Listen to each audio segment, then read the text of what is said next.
En ce qui concerne la question des acclamations des hommes à notre égard, plus on n'acclame pas Dieu au travers de notre vie, mais on nous acclame directement, ou on nous glorifie directement, ou on nous loue directement. Vous voyez? Donc ça arrive très, très souvent, même à l'école, lorsqu'on obtient des diplômes et autres, on nous acclame. Voilà, lorsqu'on obtient quelque chose, on fait quelque chose de bien, des gens autour de nous louent. Vous voyez, ce sont des choses qu'on ne peut pas empêcher aussi, que les gens nous louent directement ou nous acclament directement. Mais ce qui est important, c'est notre attitude derrière. Et c'est ça qui va déterminer si on aime la vaine gloire, si on y est attaché ou pas.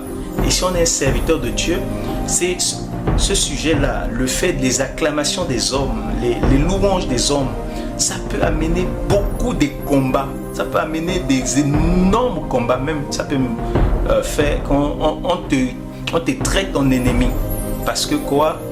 Tu fais des choses qui fait que des hommes plus te louer, ça suscite la jalousie. Donc ça, c'est un sujet vraiment très important à traiter. Et ce qu'on peut déjà comprendre, c'est que les hommes qui aiment la gloire, qui recherchent la gloire, ça c'était le comportement des pharisiens. Le Seigneur nous le dit. Le Seigneur dit dans Jean chapitre 5, le verset 44, il dit: comment pouvez-vous croire, vous qui tirez votre gloire les uns des autres et qui ne recherchez point la gloire qui vient de Dieu seul? Donc la gloire qui vient de Dieu seul, pas la gloire qu'on tire, on prend chez les autres. Tu veux prendre la gloire, tu veux tirer la gloire. Non, mais la gloire qui vient de Dieu seul, ça dit que Dieu glorifie aussi, le Père nous glorifie. Et les enfants de Dieu nous devons aimer la gloire qui vient du Père, quand le Père te glorifie. Et il nous a glorifiés en nous donnant l'esprit de son Fils qui a glorifié notre esprit. Et il nous glorifiera encore parce qu'il nous a appelés à la gloire éternelle. Donc, recherchons la gloire qui vient de Dieu seul, la louange qui vient de Dieu seul. Le Seigneur a loué Nathanaël à cause de la vérité qu'il y avait en lui. Le Seigneur a loué Job à cause de l'intégrité qu'il y avait en lui. Donc la louange qui vient de Dieu, la gloire qui vient de Dieu seul, c'est ce que nous devons rechercher. Comment le Seigneur nous voit? Est-ce que nous lui sommes agréables par la foi en notre Seigneur Jésus-Christ? Mais maintenant, ceux qui recherchent la vaine gloire, c'est le comportement des pharisiens, comme le Seigneur a dit: vous qui tirez votre gloire les uns des autres, vous qui recherchez la gloire humaine, que les hommes t'acclament. Tu fais des bonnes choses pour être vu, pour être acclamé comme les pharisiens. Le Seigneur dit que ce qui est levé sur la terre est une abomination devant Dieu. Il dit: je connais vos cœurs. Vous qui cherchez à tirer la gloire qui vient des hommes. Vous recherchez la vaine gloire. Et donc là, c'est la motivation en fait qui est importante ici. Et nous tous, pas seulement les prédicateurs, mais tous les enfants de Dieu doivent vraiment veiller sur leur motivation. Leur motivation en ce qui concerne la vaine gloire. Lorsqu'on pose une action, est-ce que c'est pour attirer les acclamations des hommes, la considération humaine? Si c'est ça, ça peut nous causer beaucoup de dégâts. Parce que on a vu des gens mourir. Par exemple, Hérode, l'Écriture nous dit donc, Actes des Apôtres chapitre 12, verset 21, en lisant du haut jusqu'en bas, l'Écriture dit que Hérode, lorsqu'il était revêtu de ses habits royaux et qu'il donnait un discours publiquement, ce qui s'est passé, c'est que le peuple a élevé la voix. Et le peuple s'est crié en disant: voix d'un Dieu et non d'un homme. C'est-à-dire qu'ils ont donné une gloire à Hérode au point de l'élever au rang de Dieu.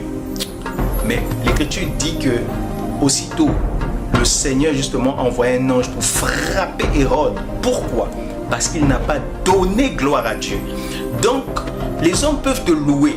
C'est comme tu es en train de prêcher, comme Jésus dit: oh, bénis les mamelles qui t'ont allaité. Donc le Seigneur dit: bénis plutôt ceux qui gardent la parole de Dieu, ceux qui écoutent la parole de Dieu, qui la gardent. Tu vois? Donc des paroles comme ça, de levain, de la vaine gloire. Vous voyez? On ne peut pas empêcher les gens de parler, mais c'est ton attitude derrière. Est-ce que tu donnes gloire à Dieu? Est-ce que tu glorifies le Seigneur? Est-ce que tu remets la vérité à sa place? C'est ça le problème en fait. Et si tu ne vois pas ça chez un homme de Dieu, le fait de pouvoir remettre la vérité à la place, glorifier plutôt Christ et se glorifier en Dieu par rapport à l'œuvre de Christ, là il y a un problème. Ça ne veut pas dire forcément que c'est un faux, mais ça veut dire qu'il est tombé dans la bassesse. Il doit comprendre que là il est en danger. Il est dans la vaine gloire. Il doit sortir de là par la grâce de Dieu. Et maintenant, il y a des faux aussi qui aiment la vaine gloire, qui aiment la vanité. Et comme les Hérode comme ça, mais ils vont mourir. Tu aimes la vanité, tu vas mourir. Hérode, il a été frappé, il est mort. À moins que tu te repentes. Et il écrit quoi dans le psaume 49? Le psaume 49 met en garde ceux qui aiment la vaine gloire, là, les honneurs et autres. Le psaume 49, le verset 13 dit: mais l'homme qui est en honneur n'a point de durée. Il est semblable aux bêtes que l'on égorge. Et le verset 21 du psaume 49 dit: l'homme qui est en honneur et qui n'a pas d'intelligence est semblable aux bêtes que l'on égorge. Vous voyez? Donc, quand tu n'as pas d'intelligence, quand les hommes t'honorent, tu n'as pas d'intelligence pour pouvoir donner gloire à Dieu, pour pouvoir te rabaisser, glorifier le Père au nom de notre Seigneur Jésus-Christ. Ben, tu vas être égorgé comme Hérode. Il a été frappé, il a été égorgé. Donc il faut faire attention avec la gloire qui vient des hommes. Ça tue, ça apporte ça tue. Dieu peut te frapper et puis les hommes eux-mêmes qui te glorifient. D'autres, ça peut susciter la jalousie chez d'autres hommes comme eux et qui fait que tu vas avoir des combats inutiles. Et on a vu ça chez David. Le pauvre David, il menait des batailles, il faisait des exploits avec le Seigneur. Sa marche allait de gloire en gloire. Et lui qui était établi devant lui, c'est-à-dire Saül, lui, sa marche allait en déclin. Et quand David tuait, frappait 10 000, Saül frappait 1000. Vous voyez? Donc, les femmes ont commencé à chanter. Dans 1 Samuel chapitre 18, à partir du verset 7 à 9, les femmes ont commencé à chanter les cantiques. Donc les louanges des femmes, les femmes louent. Elles ont commencé à louer David. Oh, David a frappé ses 10 000. Saül a frappé 1000. Saül a frappé 1000, David 10 000.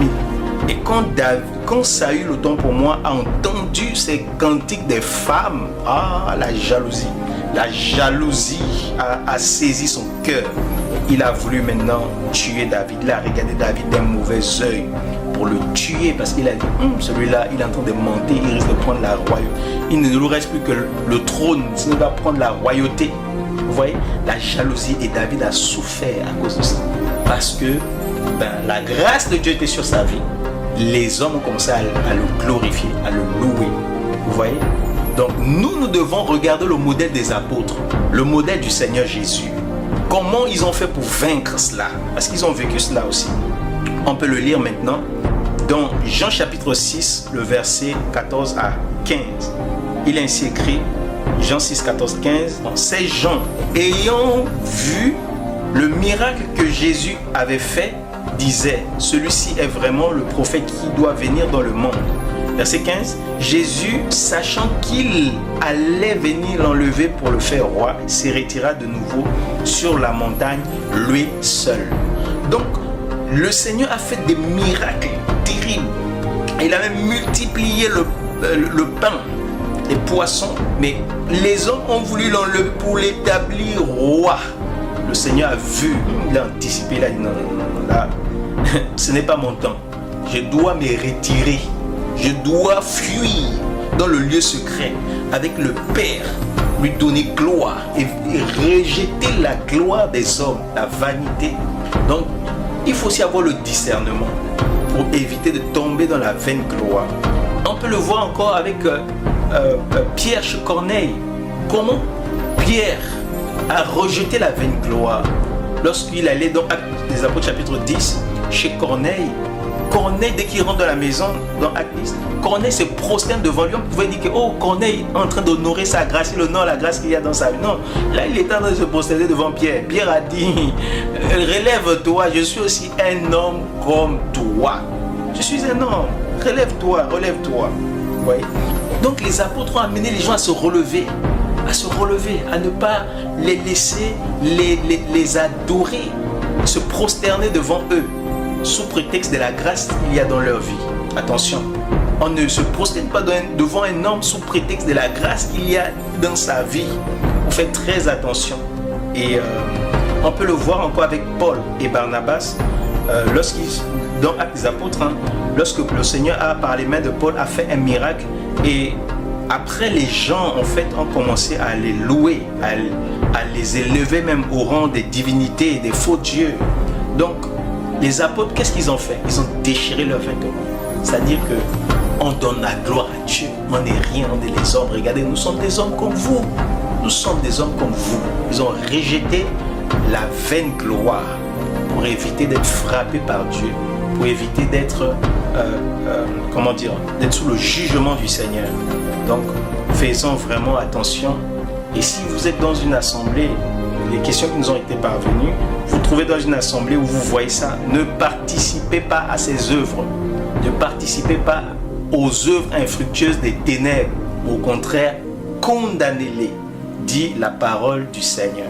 Voilà, que la gloire soit rendue à notre Père, notre Seigneur Jésus-Christ.